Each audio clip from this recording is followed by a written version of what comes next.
What's going on, you guys? It's your Huggable Hipster here, and welcome back to today's episode of The Casual Nerd. Today, I will be just doing a little bit of minimalistic editing. We're not going to have any inserts in this video, considering the fact that it's already hella late. Sorry about that. And I'm not going to be doing any of the fancy schmancy stuff that I normally do with it, because I just want to have a sit-down conversation, talk about these topics like I did back in the good old days of 2016. Technically, actually, 2016 were the good old days, because no COVID. So I knew it. I knew it. I smelt it. I whiffed it. I smelled the BS from a mile away. In the first article that we're going to dive into, it states that placing the PS5 upright likely won't cause any damage despite previous reports, because the other company backpedaled severely, and they were like, oh, we've made a grievous error, we've made a tremendous mistake. And it just basically goes into saying in this article that PS5 owners who store their consoles vertically were sent into a mild panic last week when reports that keeping them upright could cause damage started to circulate. And this is the meme that starts off 2023, isn't it? This is where we all just devolve into chaos, because when we think about it, we're very fragile things, us humans, and we always try to find something to cling on to make everything like just that much more impactful, that much more action filled, if you want to say. Because let's think about it, right? Why do we watch reality TV? Because it's happening to them, not us. The moment that we have something that could slightly impact us, everybody just loses their minds. Insert Joker meme here. It was quite funny, actually, because whenever I read that first article, I was like, something's kind of sus about this. It was really unique to actually see everyone just go full on mental breakdown, and I'm just sitting over here. But yeah, that's basically the first thing that I wanted to report to you guys, is that keeping your console vertical won't do any damage.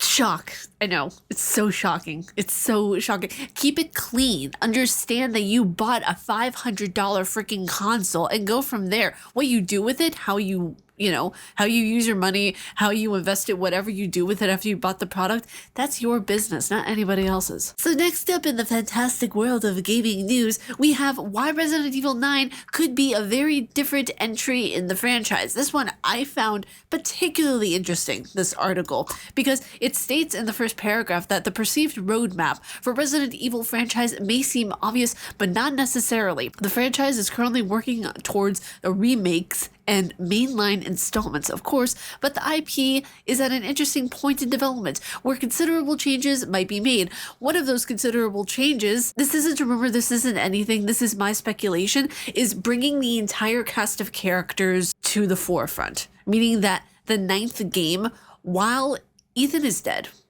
we know this, okay? The daughter, she is alive and well. She's figuring out her potential, if you will. We could possibly see Jill Valentine, Wesker, form of Wesker, because we all know that he's never dead. Rebecca Chambers and Billy Birkin. Which one Birkin? Billy Cohen, not Billy Birkin. Sorry. Billy Cohen. I really honestly, if I do not see Billy Cohen in any of the future Resident Evil games, I will sue. Not literally, please, Capcom, I love you. Don't do anything, okay? It's never gonna happen. I want Jill Valentine to come back as a Jill Valentine from Resident Evil 1 Remake Jill Valentine. Because let's face it here, whenever we think of Resident Evil, we think of Chris, Wesker, and Jill Valentine. Barry. I'll make an exception for Barry. We think of those characters. We think of Chicken Vickers, yeah. We think of the dogs. We think of, Rebecca Chambers. But who are the first mainline characters that we think of? Jill, Chris, and Wesker. So would it be a shot in the dark to have kind of a theme and of an Aristotelian unity, if you will, to bring those characters back full circle? That way we could have just a closing remaking this, remaking that, when in reality they should be remaking Code Veronica. But that's neither here nor there. I'm not being sassy about it. Not at all. In all seriousness, though, I really think that it would be such a cool thing to this year wake up one morning and see trending on Twitter, oh, Code Veronica X. Open up the tab, open up the page, and see Capcom remaking Code Veronica X. I just want to see the vampire in that game remade, because vampires, match made in heaven. I love vampires. They love me. We love one another. So you can imagine my squealing fangirlish delight when I saw that there was a Nosferatu-esque character in the game. That made my soul happy. 2017, they were paving the road. They were like, okay, Resident Evil 7, Resident Evil 8, and then you have the DLC. We have the remakes of 2 and 3, and now 4 coming out in March. What lies with number 9? Who knows?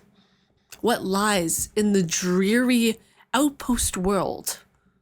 That's not the right word. What lies in the dreary outlook of Resident Evil? What lies? What lies beyond thy window break? And finally, in gaming news, if you guys didn't think we had enough, well, we didn't have enough, anywhere near enough. Capcom celebrates 25 years of Resident Evil with a pricey collection of drinks that look like first aid, and it makes my soul happy. It makes my soul very, very happy. All the articles will be down in the description below, so you guys can check them out and you guys can read them at your own volition. But yeah, there's a collector's edition of it, and it's what was it? It's cucumber lime mint. I want this. I need this. I want to obtain this and just keep the can. What do you do? Do you spray it in your mouth? What do you do with this? So it states here that for the Resident Evil fan who has ever pondered the taste of a game franchise's unique herbs, prepare for some good and possibly tasty news. Itchy. Tasty.